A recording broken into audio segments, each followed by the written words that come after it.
हमने पिछली क्लास में काइंड्स ऑफ प्रोनाउन देखे थे, पर पूरे नहीं देखे थे। हमने कितने देखे थे? हमने केवल 6 या 7 देखे थे। 6-7 प्रकार हम देख चुके थे और आज हम 4 या 5 प्रकार देखेंगे। मतलब there are 11 kinds of pronoun, 11 प्रकार के होते हैं। ये तो हमने देख लिया था। तो पहले पिछले पे चर्चा कर लेते हैं, उसके बाद में आगे बढ़ेंगे। हमने पहला देखा था पर्सनल प्रोनाउन। क्या देखा था? पर्सनल प्रोनाउन, व्यक्तिवाचक सर्वनाम।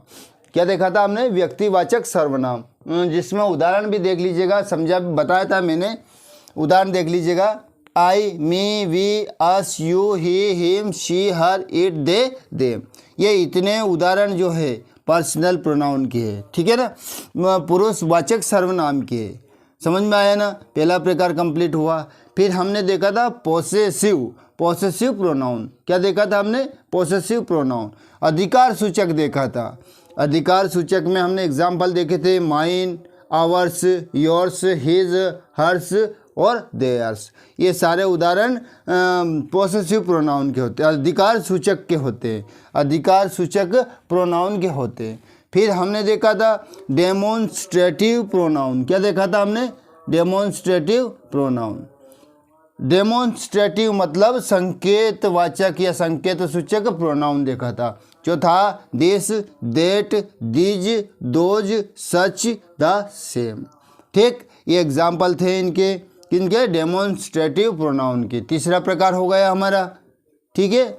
फिर हम आते हैं चौथे प्रकार पे। चौथा प्रकार देखा था हमने डिस्ट्रीब्यूटिव प्रोनाउन। क्या देखा था हमने? डिस्ट्रीब्यूटिव प्रोनाउन या वितरणवाचक सर्वनाम।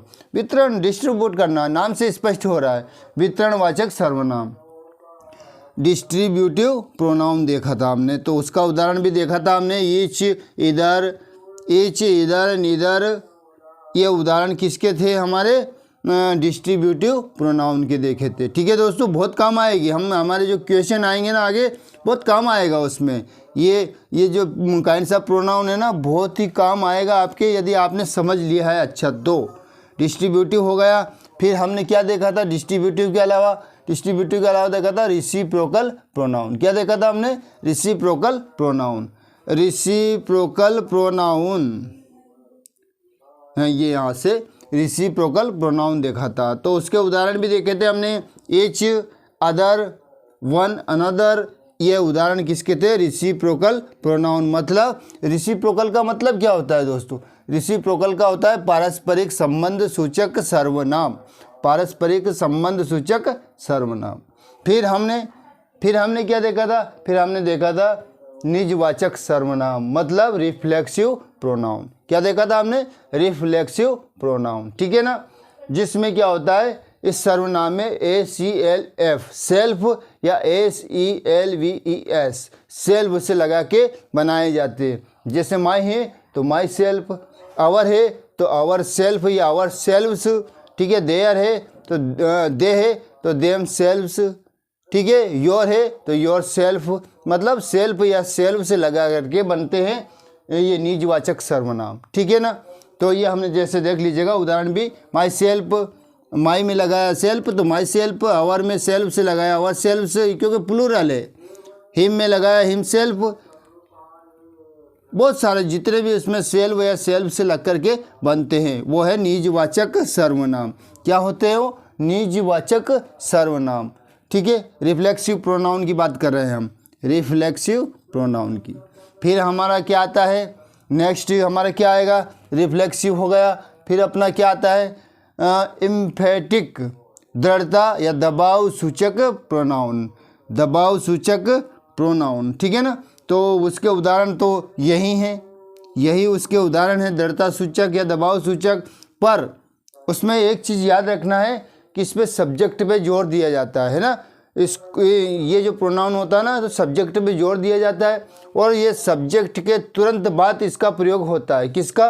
ये दृढ़ता सूचक एम्फेटिक प्रोनाउन का सब्जेक्ट के तुरंत बाद यूज होता है, और इस पर दबाव दिया जाता है सब्जेक्ट पे। ये तो इसलिए इनका प्रयोग होता है, सेल्फ, सेल्फ्स वगैरह। बाकी निजवाचक भी यही है, तो इसमें कन्फ्यूजन नहीं होना है कि निजवाचक है निजवाचक है कि दृढ़ता सूचक है ये। अगर दृढ़ता सूचक होगा तो सब्जेक्ट पे जोर दिया जाएगा, तो आप समझ लेंगे कि ये दृढ़ता सूचक सर्वनाम है। और यदि ऐसा ही है, सब्जेक्ट पे जोर नहीं दिया है, तो वो निजवाचक सर्वनाम हो गया। ठीक है ना। आई डू माई सेल्फ, इसमें सब्जेक्ट का जोर नहीं दिया, मैंने स्वयं ने किया, मतलब स्वयं ने किया ना। पर आई माई सेल्फ, यदि आई माई सेल्फ बोला तो इस पर जोर दिया, क्योंकि सब्जेक्ट के तुरंत बाद आया, और सब्जेक्ट के तुरंत बाद नहीं आता है तो रिफ्लेक्सिव होता है, और सब्जेक्ट के तुरंत बाद आता है तो वो कौन सा होता है? एम्फेटिक प्रोनाउन होता है। याद है आपको? समझ गए आप अच्छे से? ठीक है ना। सब्जेक्ट जैसे ही हिमसेल्फ, ठीक है ना, शी हर सेल्फ, तो वो सब्जेक्ट के बाद आ रहा है तो वो एम्फेटिक हुआ। और he is doing himself, he is doing himself, वह स्वयं कर रहा है, इस पे एम्फेटिक नहीं हुआ, ये रिफ्लेक्सिव हुआ। ठीक है, अब तो समझ में आ गया ना। तो नेक्स्ट चलेगा आज 8 वाला, इनडेफिनेट प्रोनाउन। इनडेफिनेट प्रोनाउन, अनिश्चयवाचक सर्वनाम। अनिश्चयवाचक सर्वनाम, नाम से स्पष्ट हो रहा है। अनिश्चय होता है, देख लीजिएगा इसके एग्जाम्पल। एवरीबॉडी, निष्फिक्स नहीं है कि किसी को नाम टारगेट करके नहीं बताया है। एवरीबॉडी, हर एक। समबडी, कोई का नाम नहीं है, इसमें किसी को विशेष नहीं बताया। नोबडी, कोई नहीं, इसमें भी कोई किसी का नाम नहीं है। एनीबॉडी, कोई किसी कैसे, मतलब इसे नाम नहीं बताया ना, तो ये इनडेफिनेट प्रोनाउन हुआ, अनिश्चयवाचक सर्वनाम हुआ दोस्तों। ठीक, अब आते हैं रिलेटिव प्रोनाउंस। रिलेटिव मतलब संबंध शो कर रहा है। संबंध show, who, whom, whose, which, what, कैसे संबंध कर रहा है देखिए। This is the boy who is wearing red shirt, ये वही लड़का है जो लाल शर्ट पहना है। जैसे he is my friend who is wearing red cap, लाल टोपी पहने हुए मेरा दोस्त है, मतलब संबंध बताया। कुछ भी संबंध की, लाल टोपी पहने हुए, खड़ा हुआ, खाते हुए, है ना, जो खा रहा है वो, जो पी रहा है वो, जो बात कर रहा है वो, जो ये पहना हुआ है वो पहना हुआ है, इस प्रकार से संबंध बता रहे हैं।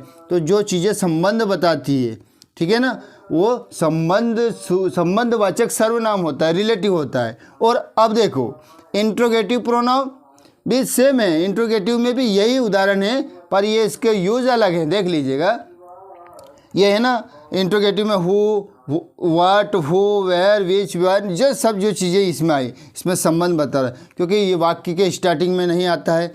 सबसे मेन चीज़ तो बिगिनिंग में नहीं आता है, सेंटेंस के बीच में आता है, जोड़ता है, संबंध बताता है। और ये जो पहले आकर के प्रश्न बना देता है किसी भी वाक्य में।